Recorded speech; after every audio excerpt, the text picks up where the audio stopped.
ॐ जननीं शारदां देवीं रामकृष्णं जगद्गुरुं पादपद्मे तयो श्रित्वा प्रणमामि मुहुर्मुहुः। नमः श्रीयतिराजाय विवेकानन्दसूरये सच्चित्सुखस्वरूपाय स्वामिने तापहारिणे।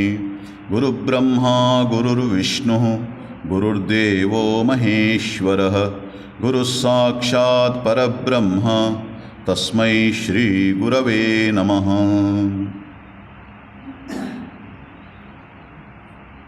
आज हम सब के लिए बहुत पवित्र दिन है।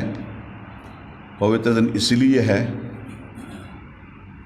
इसी दिन 126 साल पहले 1897 में 1897 ईस्वी में पहले तारीख स्वामी विवेकानंद ने बलराम मंदिर में बुलाए हुए मीटिंग में रामकृष्ण मिशन की स्थापना का घोषणा की थी। और उसी के साथ साथ उन्होंने उसका जो ध्येय, उद्देश्य, प्रणाली, काम करने का प्रणाली, ये सब बहुत सारे स्वामी विवेकानंद ने स्पष्ट रूप से बताई थी। और तब से जो रामकृष्ण मिशन जो कार्य कर रहा है, 125 साल का जो ये है कालघट को हमने पिछले साल पहले मई तारीख को हमने शुरू किए थे। उस दिन आश्रम में बहुत सुंदर एक अंतर्योग हुआ था, उसमें हमने इसी विषय को हमने डिस्कस किए थे। और उसके बाद अभी इस साल का जो अंत होने वाला है, मतलब 125वां जो वर्ष है, वो कालखंड जो है उसका समापन का है, मतलब 126 साल हो गया आज। उस कार्यक्रम को हम आज मना रहे हैं। और आज कलकत्ता में बलराम मंदिर में भी एक बड़ा मीटिंग हो रहा है। वहाँ पर हमारे वाइस प्रेसिडेंट महाराज, जनरल सेक्रेटरी महाराज, ये सब वहाँ एकत्र हुए हैं उस कार्यक्रम के लिए। बहुत सारे भक्त लोग, सन्यासी लोग सब एकत्र हुए हैं। और इसी कार्यक्रम के अंग में आज हम हमारे बीच इसी विषय पर एक बात करने के लिए, इसी विषय पर प्रकाश डालने के लिए हमारे साथ है स्वामी तन्महिमानंद जी। स्वामी जी रामकृष्ण मिशन शिमला के सेक्रेटरी हैं। और रामकृष्ण मिशन में आप सब जानते हैं, सन्यासी बनने के लिए 10 साल का ट्रेनिंग होता है। उसका पहले का जो उनका शिक्षा जो भी हो, लेकिन आने के बाद फिर 10 साल का जो ट्रेनिंग होता है, उसी के बाद संन्यास दीक्षा मिलता है। स्वामी विवेकानंद की प्रणाली थी ये सब। और उसके बाद अलग अलग जगहों में, रांची में हो या कानपुर में हो, ईटानगर में हो, ऐसे कई जगहों में स्वामी जी सेवा करने के बाद अभी हाल में 4-5 साल से शिमला में रामकृष्ण मिशन का जो सचिव का जो पद है उसको निभा रहे हैं स्वामी जी। और पहले भी स्वामी जी यहाँ हमारे बीच थे और भक्तों को उद्देश्य करके भाषण भी दिए थे। मैं स्वामी जी से अनुरोध करता हूँ वे हमारे सम्मुख अपने मंतव्य रखें।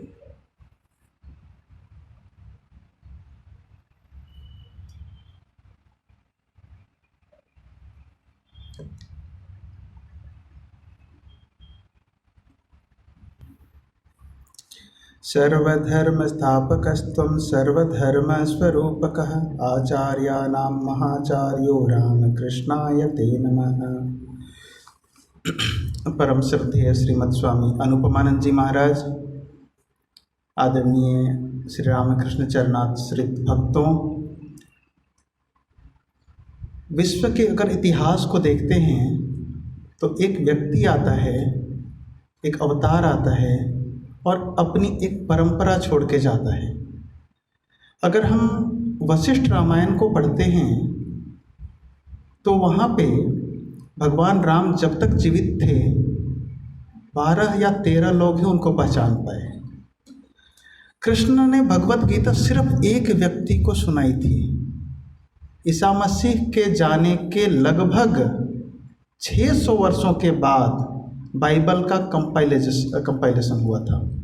मोहम्मद के भी इसी तरह हुआ।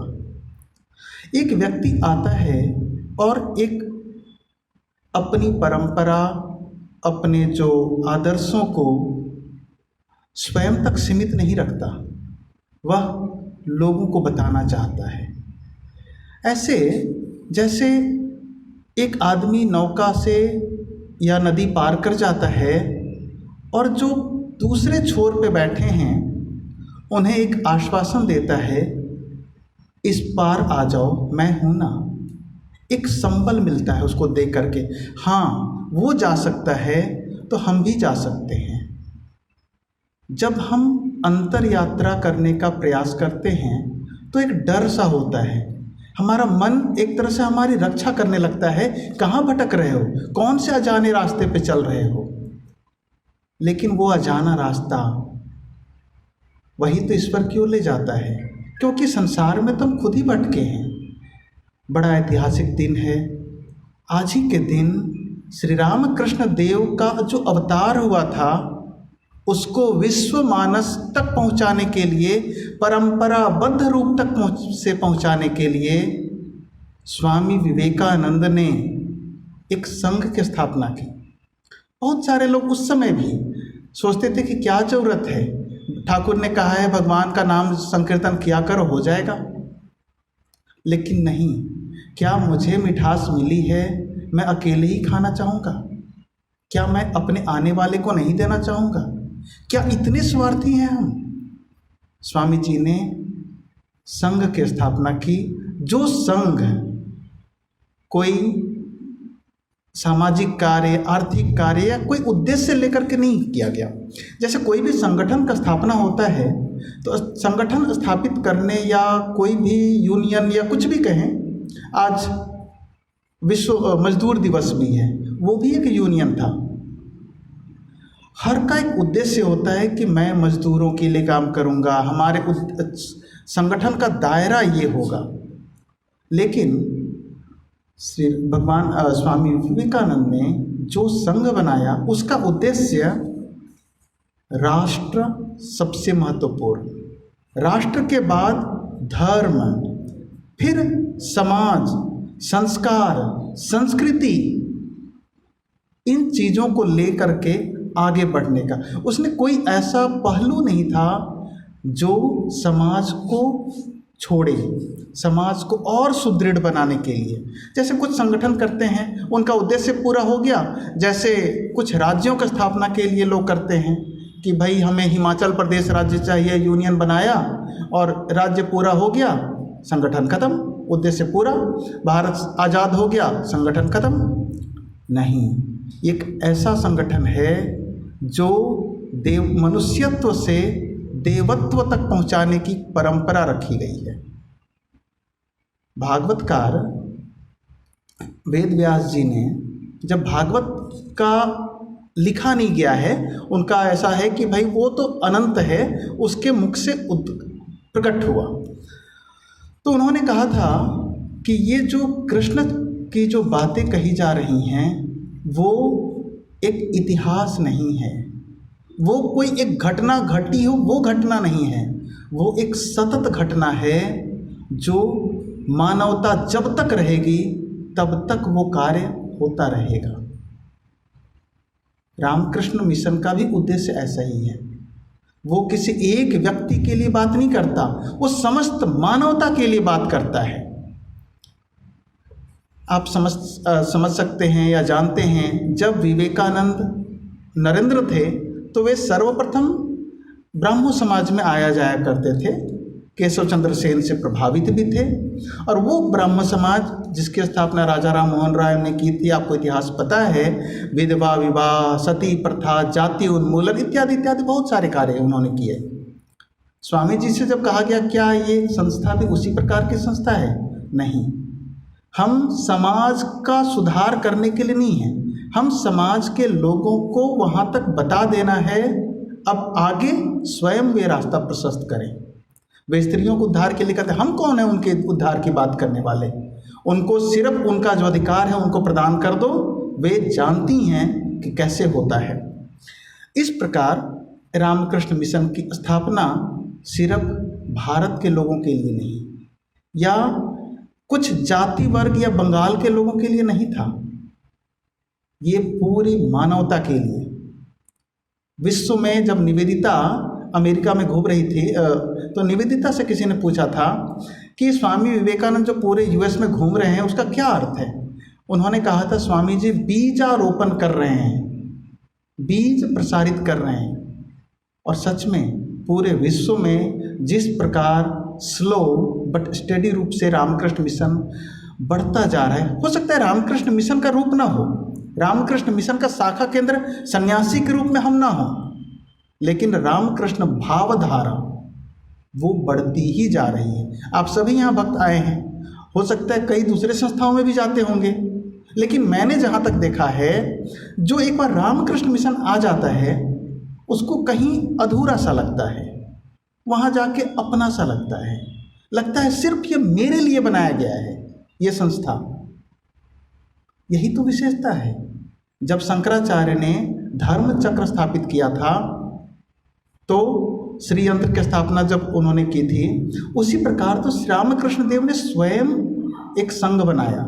हम सबको पता है कि श्री रामकृष्ण देव ने ही शिष्यों को गैरिक वस्त्र दे करके विवेकानंद को नेता बनाया था, और उसमें भक्त भी उतने प्रबल महत्वपूर्ण हैं जितने सन्यासी शिष्य।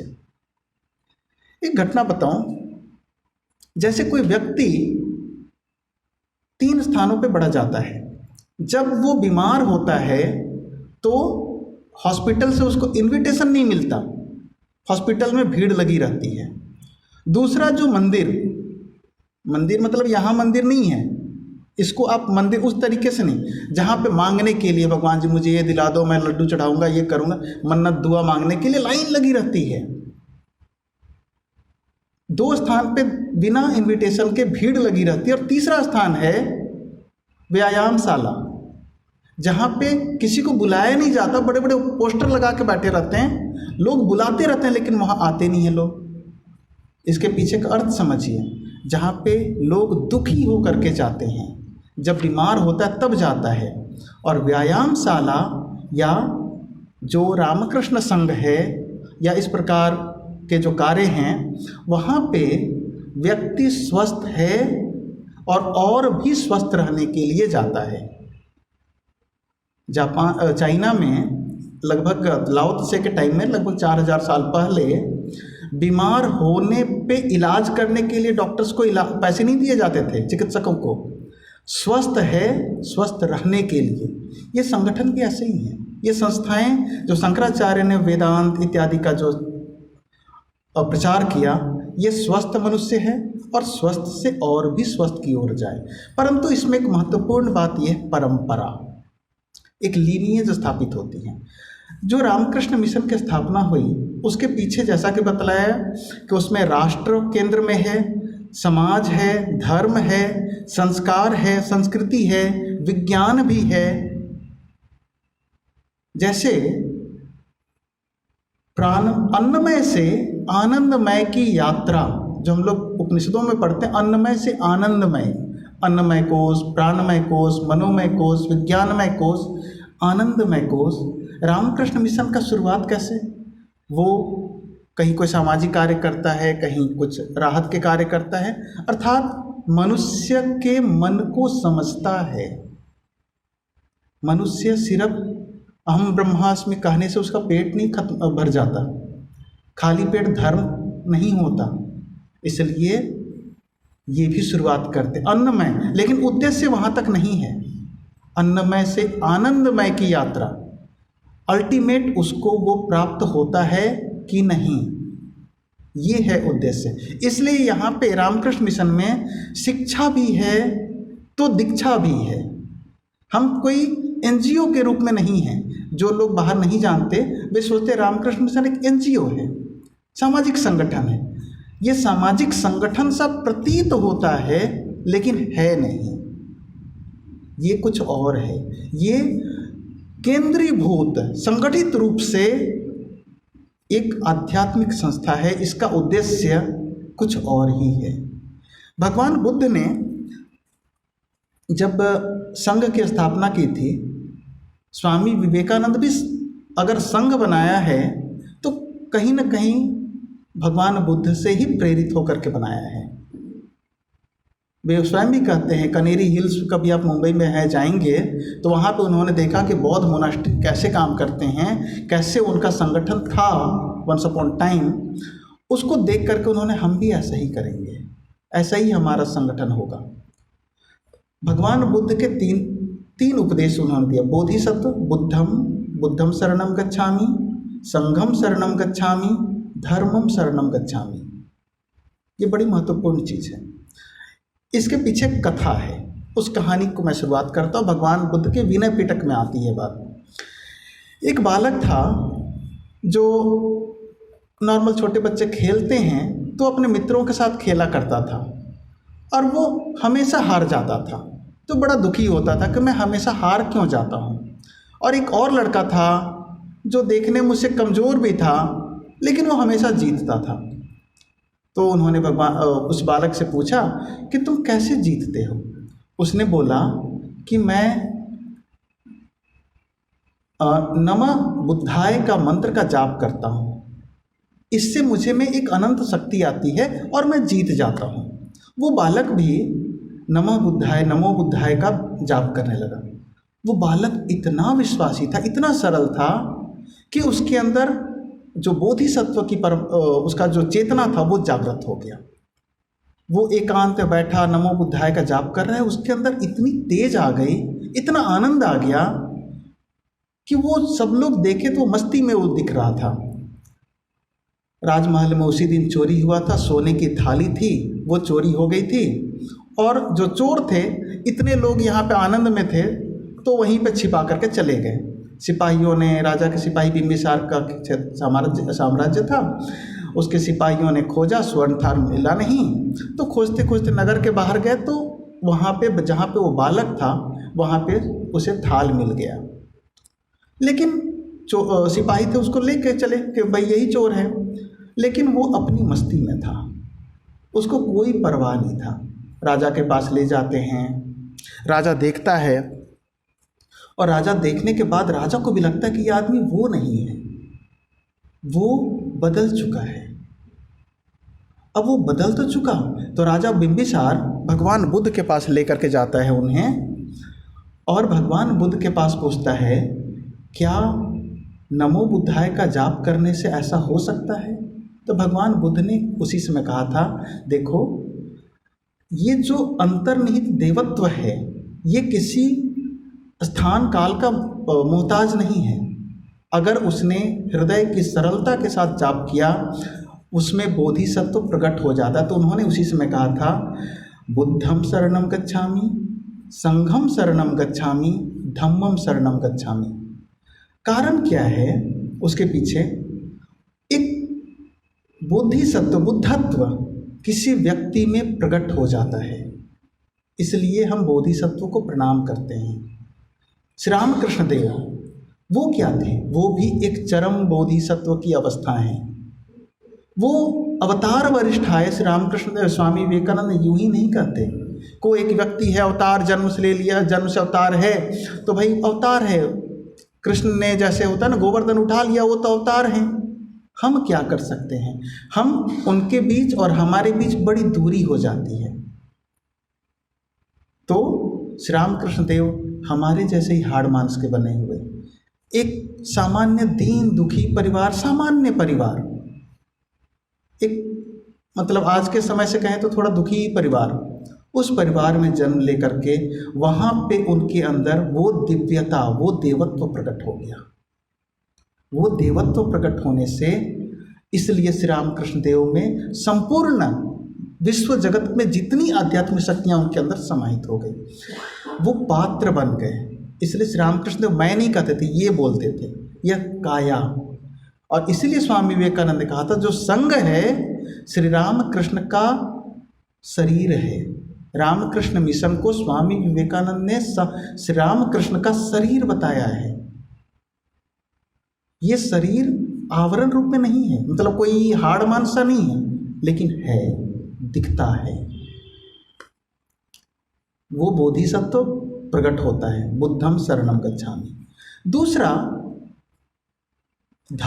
संघम शरणम गच्छामि, जब व्यक्ति एक व्यक्ति को देख करके उत्साहित होता है कि हाँ वो पहुंच सकता है तो हम भी पहुंच सकते हैं, वो हमारे जैसा ही था, लेकिन अकेला आदमी हार मान जाता है।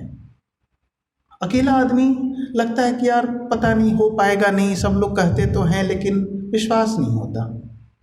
लेकिन जब आदमी समूह में होता है तो चला जाता है।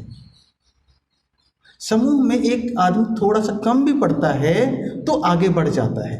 विनोबा भावे से जब पूछा गया था कि मंदिर की स्थापना के लिए मंदिर आप लोग क्यों चाहते हैं, विनोबा भावे आज के युग के ऋषि जैसे थे, भूदान आंदोलन के समय उन्होंने एक बात कही थी कि मंदिर हमारी आस्था का केंद्र तो है, लेकिन एक व्यक्ति वहाँ नहीं जाता, सभी व्यक्ति एक प्रकार की मानसिकता से जाते हैं। तो एक व्यक्ति थोड़ी कमज़ोर मानसिकता का भी होता है तो उसके अंदर भी वही चेतना प्रकट हो जाता है। जैसे कभी यहाँ ध्यान की कक्षाएं चलती हैं, हो सकता है जो लोग नए आए वो भी प्रभाव में आकर के थोड़ा से अनुभव तो जरूर कर लेते हैं। हो सकता है अकेले आप करो, कमरे में करना होता नहीं है, यहाँ पे आप हो जाएगा।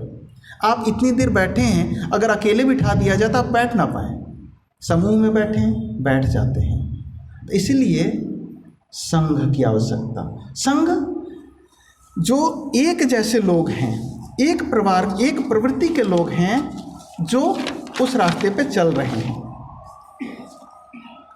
तो संघम शरणम गच्छामि। जैसे अगर एक जेल कम्युनिस्ट नेता था, उसने कहा था कि अगर कोई जेल से भागना चाहे तो उसको क्या करना पड़ता है, अगर अकेले वो प्रयास करेगा तो शायद ना भाग पाए, उसको क्या करना पड़ेगा, जेल में अपना एक समूह बनाना पड़ेगा। सिर्फ समूह बनाने से नहीं होगा, हो सकता है अंदर में 200 लोग कैदियों को ले लें और जेल काटना शुरू कर दे, जेल तोड़ना शुरू कर दे, लेकिन हो सकता है आर्मी बुला ले जेलर, तो फिर फंस जाएगा।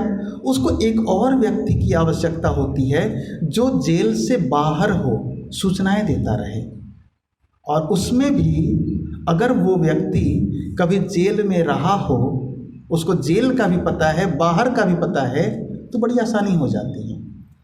संघ भी वही है, वो व्यक्ति उसको भी समाज का दुख है, समाज कैसे है, कैसे मानव मन की दुर्बलताएं क्या हैं, वो ये भी जानता है वो भी जानता है, तब उसको देखकर हमें उत्साह प्राप्त होता है। और तीसरा है धर्म, जिसकी हम उपासना करते हैं। इसलिए जैसे एक दीपक है, दीपक के लौ को प्रणाम करते हैं, लेकिन लौ आधारित होता है दीपक पे, तो दीपक को भी हम नमस्कार करते हैं, प्रणाम करते हैं, लेकिन साथ में लौ को भी प्रणाम करते हैं, और उसका एक जो दीपक की कड़ियाँ हो जाती हैं जो उसको प्रोटेक्ट करके रखता है, तेल इत्यादि एक संग बन जाता है, दीपक तेल बाती सब लेकर के हम उससे भी नमस्कार करते हैं। परंतु एक इसमें परंपरा आवश्यक है। जैसे आपको एक शायद पता होगी, एक व्यक्ति था, एक चोर था, उसको राजा ने नाक काटने का सजा दे दिया, तो नाक कट गया तो भाग गया, क्या करे, कहाँ नाक कटा के घूमे, जंगल में जाकर रहता था। तो लोग पूछते थे तेरा नाक कैसे कटा। अब उसने बड़ी चालाकी से बोला ना, देखो जिसका नाक कटता है ना उसको भगवान मिल जाते हैं, भारत बड़ा विलक्षण देश, भगवान प्राप्ति के लिए कुछ भी करेंगे।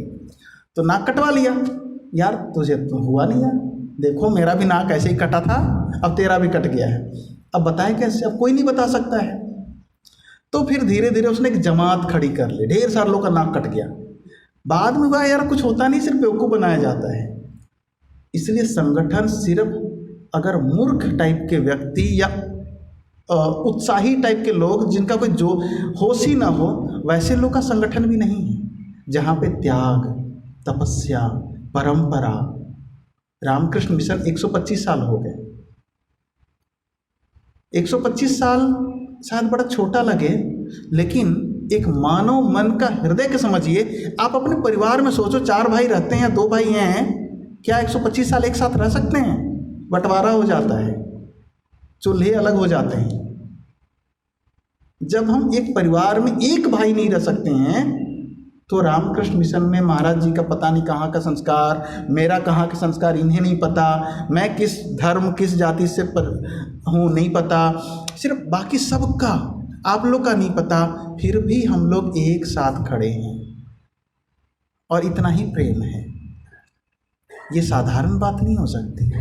जहाँ भाई भाई एक दूसरे का गला काटने में लगा है, वहाँ पे हम सब एक साथ बैठे हैं और इतना ही प्रेम, इतना ही परस्पर श्रद्धा। इसलिए परंपरा संगठन का उद्देश्य भी होता है, लेकिन अगर संगठन का उद्देश्य जो मानव उसको कैरी फॉरवर्ड करता है, ले करके चलता है, उसके ऊपर उत्तरदायित्व है। जैसे आपने सुना होगा एक गुरु जी थे, वो शाम को डेली ध्यान करने के लिए बैठते, तो उनके घर में एक बिल्ली थी। अब बिल्ली थी तो बिल्ली परेशान करती थी, तो उन्होंने बिल्ली को शाम को शिष्यों को बोलता है बिल्ली बांध दो। अब गुरु जी नहीं रहे तो शिष्यों को यही लगा परंपरा यही है बिल्ली बांधो। कुछ दिन बाद बिल्ली भी नहीं रही। अब शिष्यों को ये हो गया कि बिल्ली पकड़ के लाओ और बिल्ली बांधो, यही ध्यान है। ये रामकृष्ण मिशन नहीं है। हम जड़ चीज़ों को पकड़ करके नहीं बैठे हैं, यहाँ पे देवत्व है। आप 125 साल के बाद 26 साल मना रहे हैं, अभी भी वही प्रेम, अभी भी वही आकर्षण। श्री रामकृष्ण देव को जब भी पढ़ते हैं लगता है कि अभी की बात है। लिखने के लिए भी मास्टर महाशय जो लिख रहे हैं वचनामृतकार, अगर आप वचनामृत मन से पढ़ेंगे, शिवानंद जी महाराज करते हैं, अगर आपको आध्यात्मिक क्षेत्र में अगर आगे बढ़ना है ना, तो श्री रामकृष्ण वचनामृत नित्य पाठ करो। वहाँ पे आपको दूसरे ग्रंथ जो हैं, भागवत है, रामायण, इतिहास है कि ये उवाच, सुत उवाच, शौनक उवाच, ये ऋषि उवाच, वैसा कुछ नहीं है। वहाँ पे आपके लिए भी कोना है। श्री रामकृष्ण देव अपने तखत पे बैठे हैं, मास्टर उस कोने से आए, नरेन वहाँ बैठा है, तो लगता है ना मैं भी एक कोने में मैं भी बैठा हूँ, तब तो दिख रहा है हर कुछ वही है। हम उसके साथ एकाकार हो जाते हैं। ये संग भी वैसे ही है। रामधारी सिंह दिनकर एक बड़े हिंदी के प्रसिद्ध कवि भी हैं, उन्होंने लेखक भी हैं। उन्होंने एक बड़ी महत्वपूर्ण पुस्तक लिखी है, भारतीय संस्कृति के 4 अध्याय, जरूर पढ़नी चाहिए। भारत क्या है? भारत कोई मिट्टी का टुकड़ा नहीं है। भारत यहाँ एक ऐसा समाज है जहाँ पे हर कोई समाहित हो जाता है, हर कोई समाहित हो जाता है, वो भारत है। और वो भारत जो भाव में रत है, अर्थात ज्ञान की परंपरा में रत है। वहाँ पे रामधारी सिंह दिनकर 2 चीज़ों पे बड़े महत्वपूर्ण, जो तीसरा खंड है उसका, उसमें बोलते हैं कि विश्व में बड़ी अद्भुत घटना घटी, श्री रामकृष्ण देव और विवेकानंद का जन्म होता है। जन्म तो बहुत सारे होते हैं, लेकिन वो जन्म सिर्फ आध्यात्मिक ही नहीं, सामाजिक ही नहीं, आर्थिक ही नहीं, वरन समाज के जितने पहलू हैं जिसको आप ले जा सको। स्वामी विवेकानंद आज़ादी से पहले करते हैं सिर्फ अपने सारे देवी देवताओं को हटा लो, 50 वर्ष तक सिर्फ भारत ही एकमात्र हमारी आराध्य देवी हो। कहाँ स्वतंत्रता संग्राम में भी तैयार हो जाते हैं, फ्रंट लाइन पे नहीं कि हाँ भाई चलो उठो जवानों, मूवमेंट तैयार करते हैं। फिर स्वामी जी कहते हैं ये गरीब, दीन, दुखी, जब तक ये लोग भारत में एक व्यक्ति भी दुखी है, कौन से धर्म की उपासना करते हो?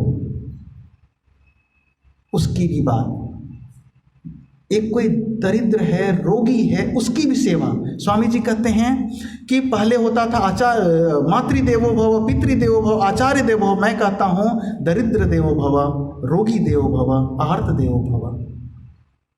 हम लोगों ने सिर्फ अहम ब्रह्मास्मि सर्वम खलुविदम ब्रह्म तो सुना था, लेकिन व्यवहार में कौन करे?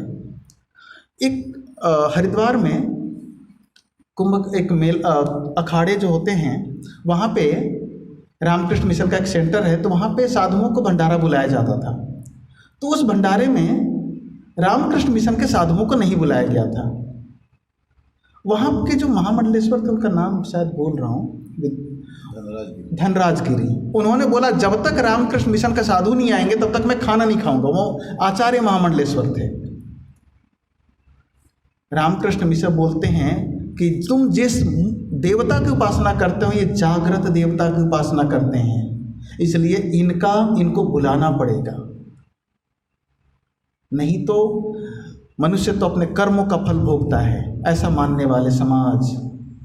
जब रामकृष्ण मिशन शुरुआत किया गया था तो कई तरह के विरोध, परंतु चलता रहा, समाज में इसकी धारणा भी होती गई। अब जैसा कि मैंने कहा, अन्नमय से आनंदमय कोश की यात्रा, अन्नमय शरीर को भी लेकर के चलना, प्राण को भी लेकर के चलना, जीवन कैसा दिया जाए उसकी भी हॉस्पिटल इत्यादि कार्य करते रहना, फिर लोगों को ज्ञान कैसे प्राप्त हो और विज्ञान कैसे प्राप्त हो, इन सब के लिए रामकृष्ण मिशन अपने स्तर पे काम कर रहा है। ऐसा नहीं है कि रामकृष्ण मिशन सब कुछ कर लेगा, ऐसा नहीं कि पूरे भारत में हम हॉस्पिटल खोल के छोड़ देंगे, ये संभव नहीं है। हमारा उद्देश्य है। स्वामी जी ने जब रामकृष्ण मिशन की स्थापना की थी तो उन्होंने कहा था, आत्मनो मोक्षार्थम जगत हिताय च, अपनी मुक्ति और जगत का कल्याण। अपनी मुक्ति हम तो समझ सकते हैं कि भाई हमारा उद्देश्य है भगवान का नाम लेना। जैसे अगर कोई व्यक्ति दिल्ली जा रहा है बाई कार और उसके कार में खाना पीना सब रखा है और रास्ते में कोई दीन दुखी आ जाए या कोई स्थान मिल जाए और उनको खाना ना दे तो उसका मन कचोटे कि यार ऐसे भूखे थे मैंने दिया नहीं।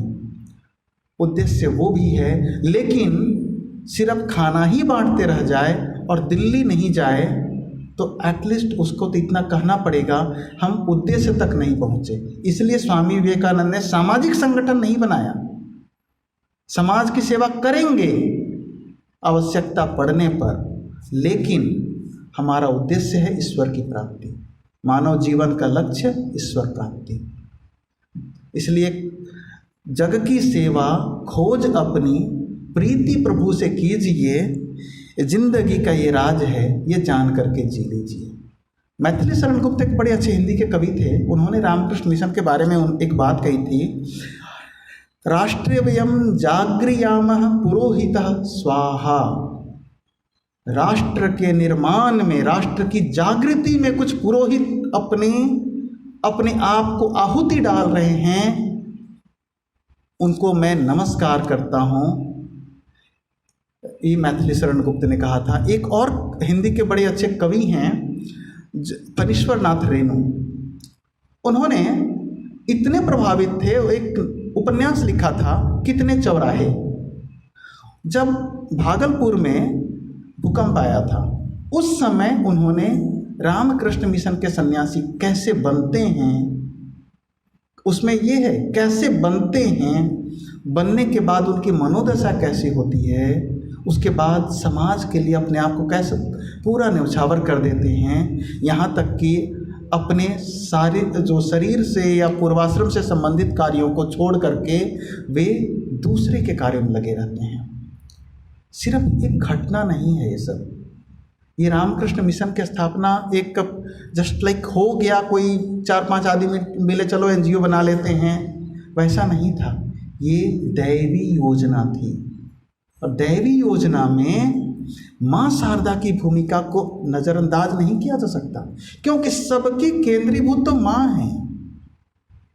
जब प्लेग का हुआ था, प्लेग चल रहा था कलकत्ता में, तो बेलूर मठ को बेचने की बात, स्वामी जी हृदय इतना विस्तार, कोई ज़रूरत नहीं है, सब बेलूर मठ हम सन्यासी रह जाएंगे इधर पेड़ों के नीचे, बेच देते हैं। माँ को जैसे पता चला, अरे सिर्फ क्या एक दिन की बात है, एक दिन की बात नहीं, और भी लंबी बात है, बहुत सारे इसको केंद्र बना करके सेवा होंगे। माँ इसके केंद्रीय भूत में, केंद्र के रूप में, जैसे जब धर्म चक्र स्थापन होता है, शंकराचार्य के अगर जीवन को देखते हैं तो उन्होंने जब चारों मठों की स्थापना की थी तो श्रृंगेरी में उन्होंने देवी की उपासना की थी और शारदा की, और श्री चक्र की, श्री यंत्र की स्थापना की थी, ताकि वो धर्म जो है, जो भी संगठन है, उसका मूल आध्यात्म हो, गूढ़ आध्यात्म हो, जहाँ पे त्याग तपस्या निरंतर चलता रहे, उस प्रकार यहाँ पे भी श्री रामकृष्ण देव ने, कुछ दिनों के बाद फलहारिणी काली पूजा आने वाली है। फलहारिणी काली पूजा में श्री रामकृष्ण देव ने माँ शारदा देवी के अंदर में ही श्री यंत्र का स्थापित किया।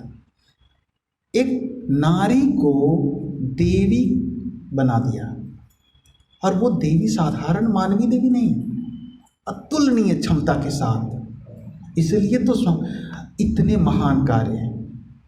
माँ क्या कितना बड़ा रोल है संघ को बनाने में। जब कोई साधु, कई बार क्या होता था कि संगठन में कई बार अनुशासन बनाए रखना पड़ता है, और कई बार साधु को होता था कि तुम निकल जाओ, तुमने वहाँ पे जाकर अच्छा नहीं किया, ऐसा किया। माँ के पास जाते थे, माँ बोलते थे जाओ तुम, मैंने बोल दिया है। संगठन कैसे बनाया जाता है।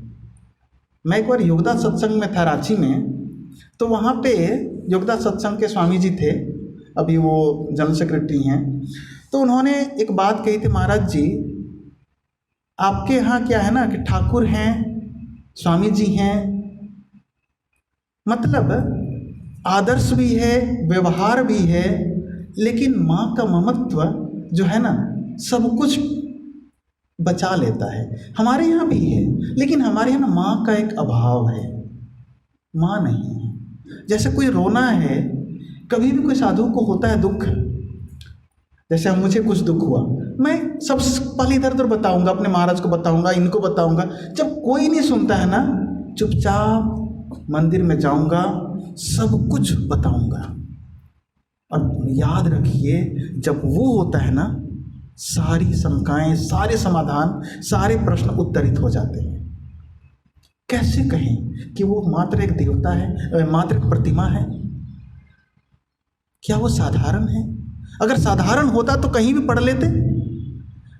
अभी भी है, वो जागृत रूप में है, और ये संघ श्री रामकृष्ण देव का रूप है। इसलिए यहाँ पे त्याग तपस्या इसकी बातें होती हैं। जैसे कई लोग हम लोग से भी पूछते हैं, महाराज जी आप लोग क्या अपने आप को प्रणाम करते हैं? हम लोग को स्वाभाविक है। तो रंगनाथानंद जी कहा करते, देखो व्यक्तिगत इसका कोई इज्जत नहीं है, जो पीछे खड़ा है ना उसका इज्जत है। हमारे नाम के आगे रामकृष्ण लगा है तब तक हमें पूछा जाता है। मतलब श्री राम कृष्ण ही सब कुछ हैं, बाकी तो सब डमी कैंडिडेट्स हैं।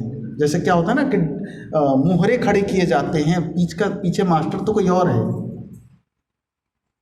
वही है भाव प्रचार, समाज संगठन। हम लोग सोचते हम करा रहे हैं, क्या हम एक ब्रह्मचारी को ज्वाइन करवा सकते हैं? उनकी शक्ति है तब जाकर के आएगा। हमारा परिवार अलग, हमारा संस्कार अलग। हम तो बंगाल के भी नहीं हैं, महाराज भी बंगाल के नहीं हैं। हो सकता है महाराज का अपना हो, मैं तो रामकृष्ण मिशन को जानता भी नहीं था। करेक्शन से कनेक्शन, मतलब कनेक्ट कर लिया गया किसी ने।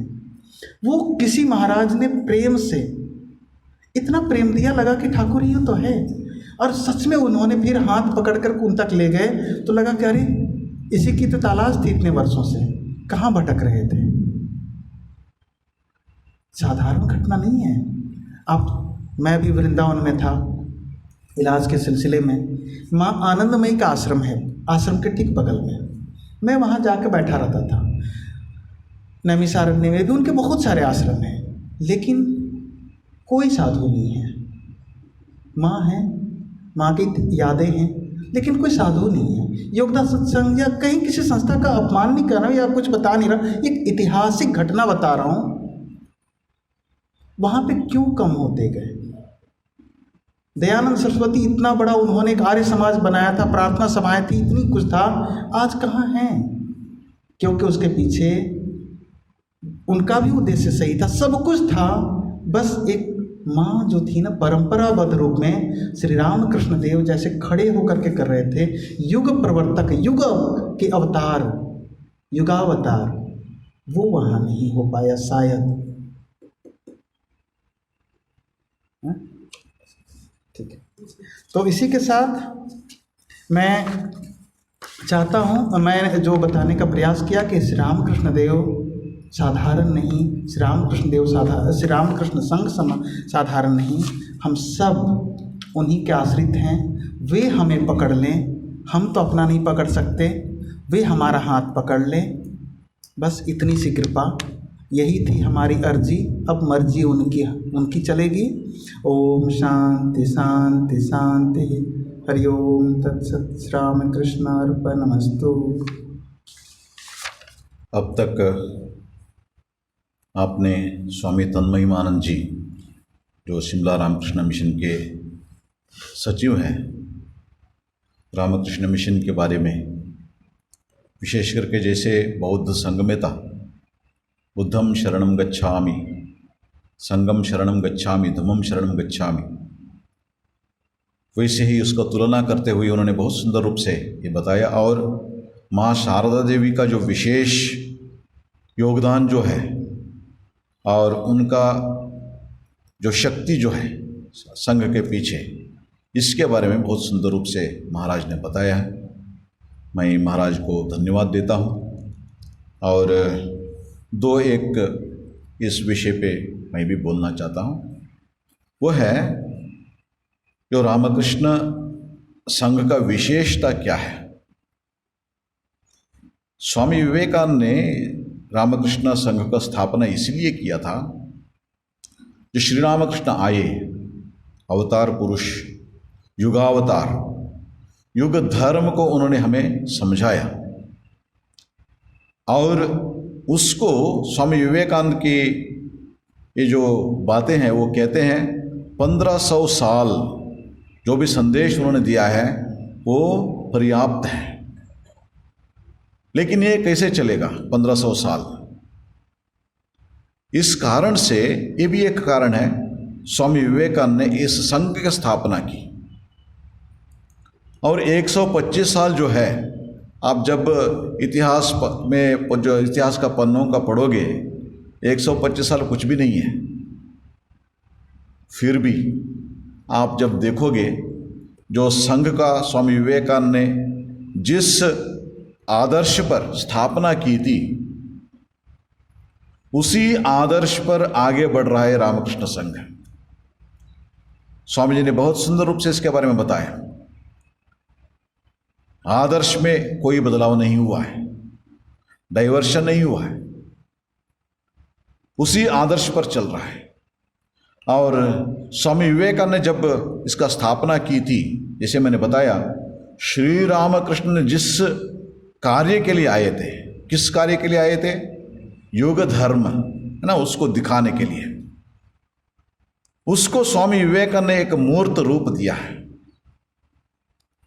वो क्या है? रामकृष्ण महासंघ का ध्येय, आत्मनो मोक्षार्थम जगद्धिताय च। ये साधना के लिए एक बहुत बड़ा सूत्र है।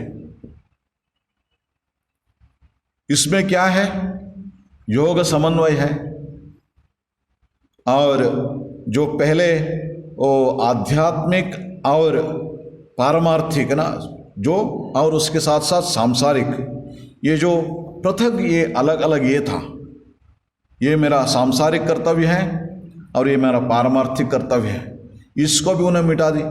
समन्वय किया बहुत सुंदर रूप से। ये करके हमें इतना सुंदर एक मार्ग उन्होंने दिखाया है। और इसका विशेषता क्या है? हर एक को इसको अपने तरीके से इम्प्लीमेंट करने का एक ये जो है फ्रीडम जो है, स्वातंत्र जो है, ये इसकी विशेषता है। देखिए, आप यहां देखते हैं स्वामी विवेकानंद ने जो एम्बलम बनाया है रामकृष्ण मिशन की, उसमें क्या है? एक सांप है, सर्प। योग का संकेत स्वामी विवेकानंद कहते हैं अष्टांग योग। और उसके बाद उसमें जो हंस जो है वो परमात्मा है। उसमें जो पानी जो है कर्म के प्रतीक, सब समय लहरें चलते रहते हैं, वैसे ही सब समय कर्म करता रहना कर्म का संकेत है। वैसे ही सूर्य जो है ज्ञान का प्रतीक है। और वहाँ आप जो पद्म जो आप देख रहे हैं वो भक्ति का प्रतीक है। स्वामी विवेकानंद कहते हैं ये चार योग जो है, कर्म, ज्ञान, भक्ति और योग, इन चारों में कोई एक या 2 या 3 या चारों, ये सबको अपने जीवन में लाके अपने जो आत्मोद्धार जो है, आत्म साक्षात्कार जो है, उसके लिए प्रयत्न करना, ये रामकृष्ण मिशन का उद्देश्य है। देखिए स्वामी विवेकानंद इसको, ये एम्बलम जो है ऐसे एक परिस्थिति में किए थे 1898 में, जब न्यूयॉर्क में थे स्वामी विवेकानंद, उनके जो कुछ लेक्चर्स जो है उसका पैम्पलेट बना रहे थे। अब जो प्रिंटर आके वो स्वामी जी को बताए, देखिए आपका ये जो आप कर रहे हैं ना, इसके लिए एक एम्बलम होने से बहुत अच्छा रहता है। फिर स्वामी जी मतलब वहाँ खाने का टेबल में बैठे थे, वहीं एक पेपर लेके, उसी कुछ समय भी नहीं लगा स्वामी विवेकानंद को, कुछ ही क्षण में उसको ये करके उसका एक्सप्लेनेशन देख के उनको दे दिया।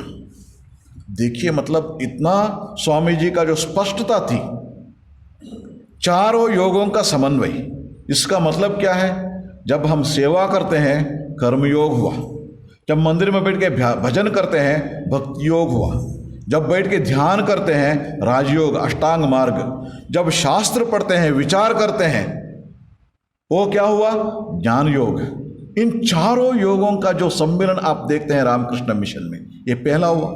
और दूसरा आत्मनो मोक्षार्थम जगद्धिताय जो उन्होंने बताया, इसमें क्या है?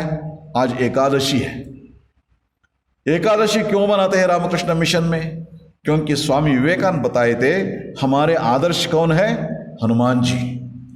हनुमान जी का विशेषता क्या है? मैं श्री राम जी का दास हूं। श्री राम जी का दास क्या करता है? क्या राम नाम जपते रहेगा? नहीं, जब भी राम जी का काम करने के लिए है उसके लिए सन्नद्ध रहते हैं, पूछना भी नहीं पड़ता था। इसका मतलब यहां पर भक्ति मतलब सिर्फ नाम स्मरण करना नहीं है, सेवा करने के लिए भी उतना ही महत्व होता है।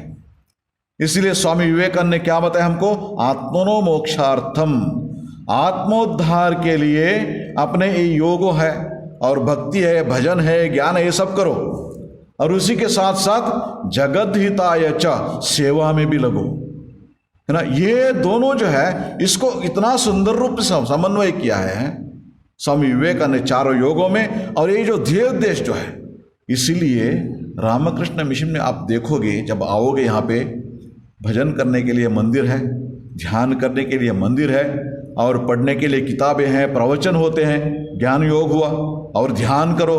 हर एक को अपने गुरु मंत्र दी है और ध्यान करने का तरीका बताया है, साधना है, और उसी के साथ साथ सेवा भी करो, सेवा भी करो, ये चारों। और इसका मतलब क्या है? पहले अपने आत्मोद्धार के लिए प्रयत्न करो, ये बहुत महत्वपूर्ण है, अपने उद्धार करना, क्योंकि यही आध्यात्मिक है ना, स्पिरिचुअल फाउंडेशन है इसका, अपना उद्धार। यदि जो सेवा करते हैं उससे अपने उद्धार नहीं होगा, तब उसका कोई स्पिरिचुअल वैल्यू नहीं होगा। तब जो बाहर जो एनजीओ जितना काम कर रहे हैं उसमें और रामकृष्ण मिशन में कोई फर्क नहीं पड़ेगा, क्योंकि हमारे सेवा जो हम करते हैं वो भी हमारे आध्यात्मिक साधना के एक हिस्सा है। कैसे? शिव ज्ञाने जीव सेवा, जो भी सेवा करते हैं वो परमात्मा की पूजा हो रही है उसी द्वारा। ये क्या हुआ? अपने साधना के अंग हुआ। आत्मनो मोक्षार्थम जगद हिताय च, जो जगत हित जो करोगे, सेवा करोगे, वो भी अपने आत्म उद्धार के लिए करोगे। मतलब कोई बहुत लोगों को हम सहाय कर रहे हैं, बहुत बड़ा ये कर रहे हैं, इसलिए आप देखोगे प्रचार नहीं होता है रामकृष्ण मिशन की सेवा की। क्यों? क्योंकि अपने उद्धार के लिए कर रहे हैं, किसी को दिखाने के लिए नहीं है। इस उद्देश्य से ये जब समझोगे, तब रामकृष्ण स्वामी विवेकानंद ने जिस उद्देश्य स्थापना की थी इसका, है ना, उसको आप समझोगे। इसका ये है ना, शास्त्र में भी इसका आधार है। भगवद गीता में जब पढ़ोगे तब वहां पर श्री कृष्ण जी क्या बोलते हैं अर्जुन को? माम अनुस्मर युध्य च।